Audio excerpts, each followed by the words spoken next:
I bring you Cody, Wyoming. Welcome. Today I have a special episode of Successful Contractor, and we're going to talk about why you should price each job individually and treat it as its own unique project rather than trying to cookie cutter stuff together and have a per foot price or per square foot price or simplify matters just to make your bidding process simpler, because in the end you're going to lose and your customers are going to be disappointed. The hill behind me, this is what we deal with every day. This is not ideal digging conditions for doing fence. Now, if you're coming to us from other trades, you know those projects I'm talking about where they're just a complete nightmare. This would be the worst of the worst, trying to build a fence up this hill, and we do it all the time. If I'm going to do that, the price is going to be a lot different than if I'm on straight, flat farm ground. And so we'll talk about some of that coming up on Successful Contractor. I'm Mark Olson. Luke Gibson and I have a combined 50 years in construction as fence contractors. In that time, we have both experienced failures and success. We travel the country talking with other contractors who share their experiences in hopes that their stories can make you a more successful contractor.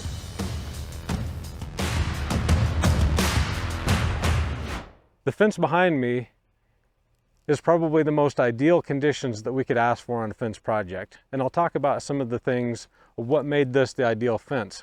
As you'll notice, somebody's come through here because they're building a house on this side of the fence and located again. And so we've got some nice locate marks. If you would have taken that fence that's right here, which just so happened to be the property line, and if that fence was right here where I'm standing, 4 feet over, the cost of that fence would have skyrocketed, because then all of a sudden we have to contend with all these fiber and gas lines and electric lines and stuff that run in this utility corridor. So just that one fact could add a couple $1,000s to the cost of your project, just because of the extra labor it takes to dig the holes by hand versus using a piece of equipment. Some other things that made this project really nice for us is we didn't have to get rid of any of the soil. We could basically dig the soil up, just spread it out on the ground, because there's no grass on either side of the fence. This is a dirt lot on this side, and this is a dirt lot on this side, so we can just spread the dirt out and let it lay right where it is. Now, if this is a grassed yard on one side or the other, or both sides had grassed yard, and this is a dividing fence between 2 yards, then we've got to pick up all that dirt. Not only do we have to pick it up, we've got to haul it off and find a place to dispose of it. That can add cost. This fence was a pretty good project, and you can see that we had a long run of fence and there's no gates. Gates are another thing that can add a lot of cost. If you've got a little bit of fence, maybe 50 feet, you're going to do a little bit on your back line, and then you've got 2 gates on either side and you want a double drive gate. Each one of those gates, the cost per foot of a gate is exponentially more than the cost per foot of the fence. So the more gates you have and the shorter run of fence, the more it costs. We were able to bring a concrete truck to this whole thing, drive around this entire project with a concrete truck, get to all of it with our machines. And so we didn't have the extra labor of wheelbarrowing concrete, which takes time and money. We didn't have any short load charges because it wasn't a 10 section fence. I think this fence is about 400 feet long altogether. So instead of having 10 posts where we have to order a minimum of 3 yards of concrete or mix it by hand, we were able to just bring the concrete truck in and order exactly what we needed and not get charged for short load charges or something like that. Now what I'll do is I'll take you over to some other projects and show you some other projects that we've done in the past and how those would have cost and did cost much more than this did per foot for the exact same fence in different conditions. You saw the other project over in Powell, and I've brought you to a place that's very near and dear to my heart. This is a part of Cody, Wyoming, that is notoriously horrible. I mean, everything about it's horrible. We actually lost the customer that we did all this stuff for. Was a builder that wanted us to charge the same price per foot no matter where we were at in Cody, and couldn't understand that we just couldn't do that and make money. And it was all over this subdivision here. So what we ended up having is the rock that's on that hillside right over there. That hillside's just full of trash and garbage, and I think they leveled out some of this property, and the boulders that are here are like this. You can run into any kind of just horrible digging conditions here. Not to mention, we have a utility corridor that runs right down this way. And it's there again, luckily enough, we've got a utility locate right here that says the gas line's right here. That means that not only do we have all these rocks to contend with here, because we're within 2 feet of the gas line, we have to hand dig all these, which means we have to get out bars and shovels and hand dig the holes rather than use equipment that's made for doing this all the way through there. I've got a utility box. Right here I've got electrical, there's telephone here, and then there's gas. So we have all the utilities here. And then other special things like right down here, guess what we're doing? We're putting a fence next to a fence. That's not easy either. All these things drive up cost.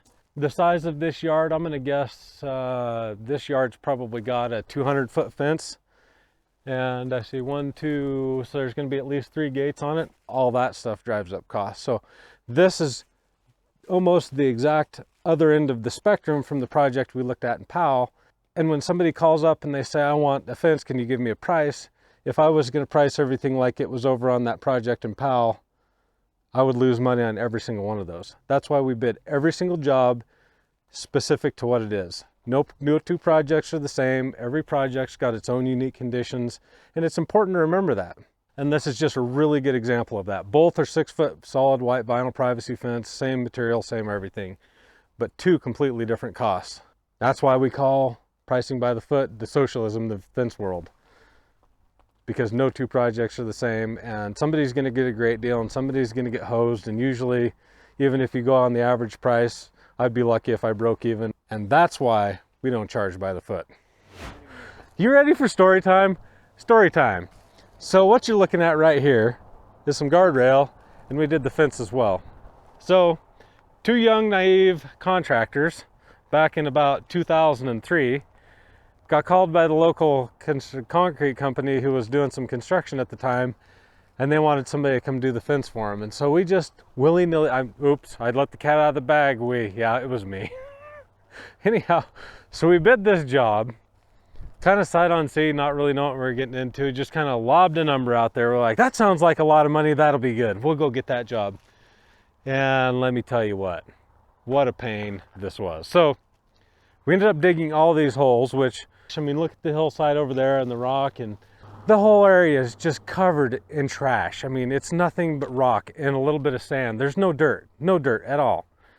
It's all river bottom garbage, and this is what we deal with. So we bid this job, ended up having to come in here and dig the holes. So we dug all the holes, and they were worried that if we dug these holes to this really nasty rocky ground, after the asphalt was poured and we didn't have all those rocks out, or the asphalt was laid, that it would just crack up the asphalt and make it look like garbage. So they made us dig all the holes one time, then we put some rebar in there horizontally so that hopefully we could use a metal detector and find our holes again, then re-dig them after the asphalt was laid. It was an absolute nightmare. Not only did we have to do all the guardrails, but then we had to do all this fence here. And I just remember that being one of the experiences where we're like, well, that sounds like a lot per foot. We'll make great money. And you just can't do that. It's never going to turn out well. Know your costs, have a budget, know what you're getting into before you do it.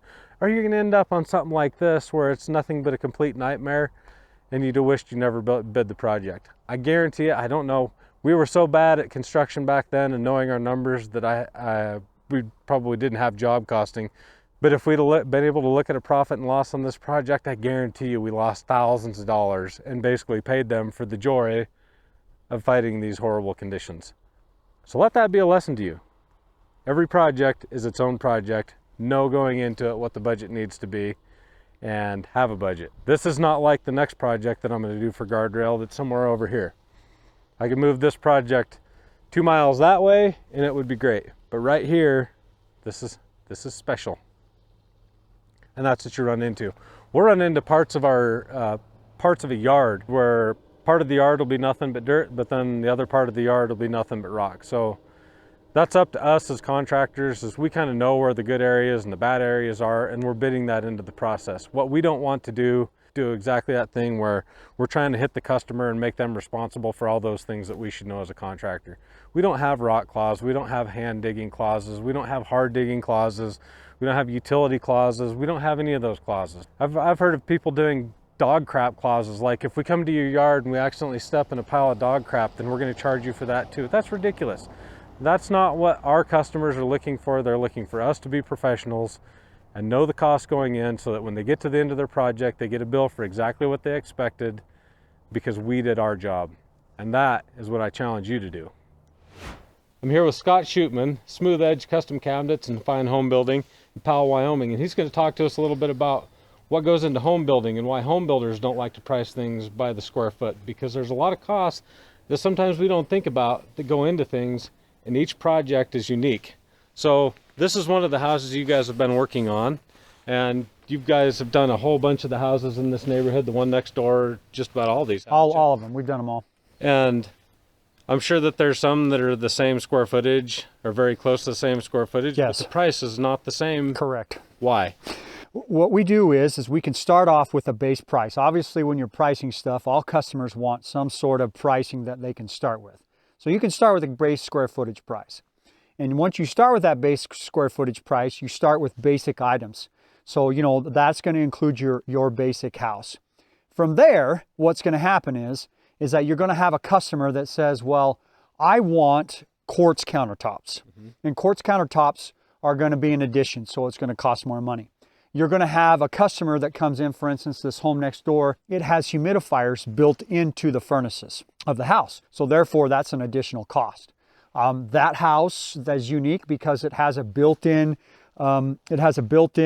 kitchen bench with it. So that takes obviously more time, more labor, more material. So depending on the things that the customer decides that they want in the house is going to change the square footage price. And therefore you can't just say, here's a base price and this is what your home will cost. And then your customer comes and says, well, I want this and this and this and this. And why can't I get it for the same square footage? Well, that's because those things are additional costs to the house.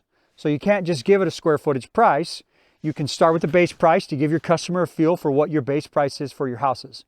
But then adding those things that's going to make it custom for your customer is going to increase the square footage price. You have heated floors and, you know, in your bathrooms, and we have taller ceilings, a 9-foot wall versus an 8-foot wall. The steeper the pitch of the roof, that adds cost if they want a really ornate roof line. Correct. Yeah, exactly. And those things all add costs, additional costs that are, you know, custom fit to, you know, to the customer.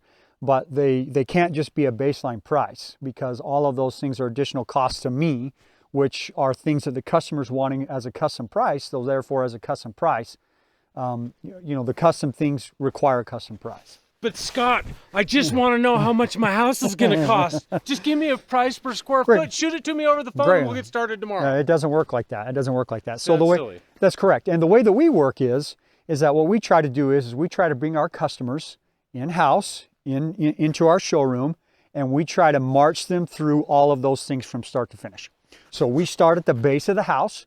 We'll walk through the build of the house with regards to construction size, with regards to roof pitch, windows, and then we'll talk about the exterior part of the house, the rock, how much rock, the types of garage doors that you want.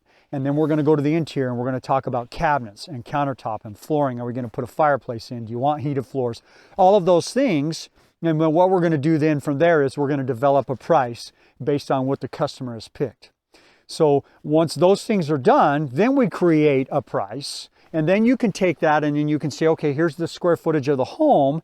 And then you can get a square foot price for them. But it's going to be a square foot price for him. It's not going to fit the next customer. It's going to fit that customer that you're working with, not the next customer. Now, if you're building spec houses and you're going to build all the same house, then you can have a square foot price.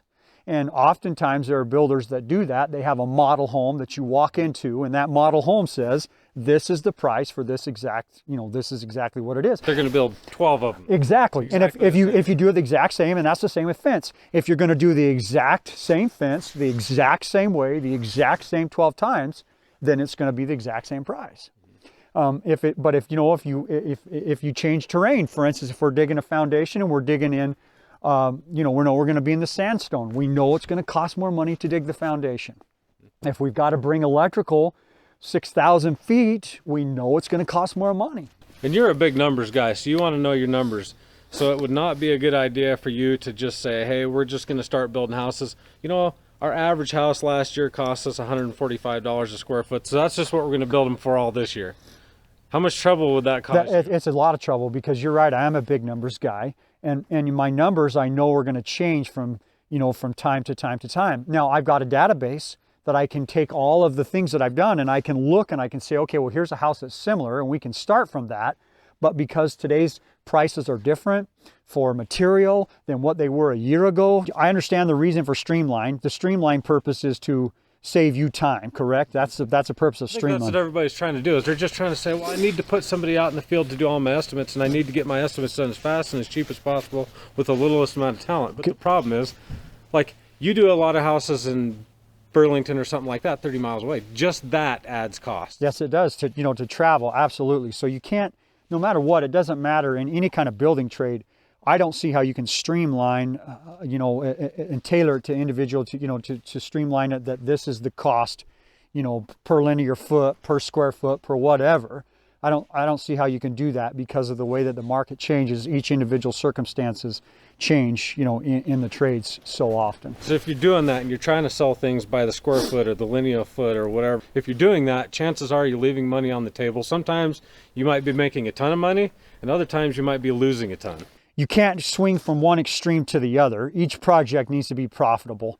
You can't have projects, you know, from our perspective, we can't have projects where we lose money, where we gain money on some, and on some we just break even. We need to make each project profitable. Eventually what's either going to happen is you're going to just barely break even or probably lose money. The chances that you'll make money just, you know, throwing darts at a dartboard and hoping heck it hits are not very good. That's correct. Yeah, that's absolutely correct. So, and that's what we do in our business. Each and every project is unique, and none of them are the same.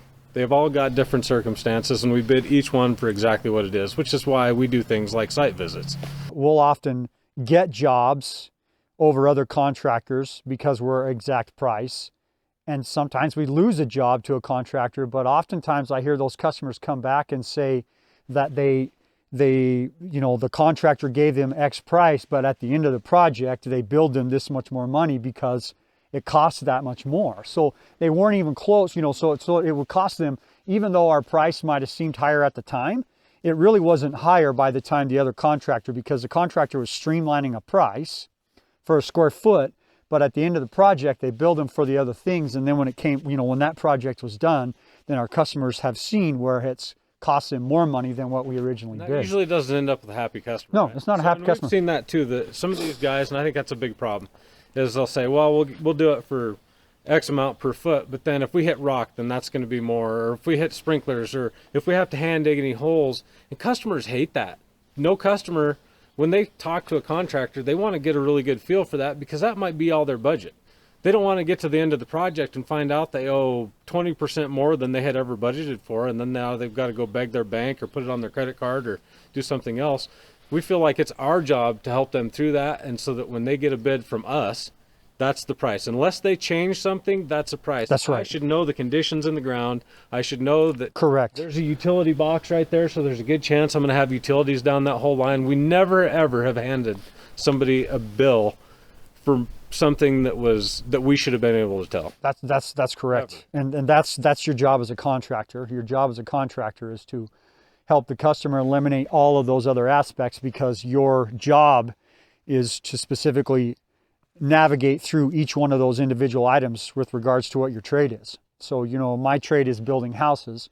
I navigate through the ground clear to the air. And so I have to know the rules, the regulations, soil conditions, you know, all of those things. I have to know that. That's what I'm doing for my customers. I'm providing them my knowledge. And so therefore, you know, I think it's better for individual contractors to have the reputation of, once you hand a price, you've done your homework into a project that you know exactly what it's going to take. And when that project is done, the bill is this much, if the customer hasn't changed anything.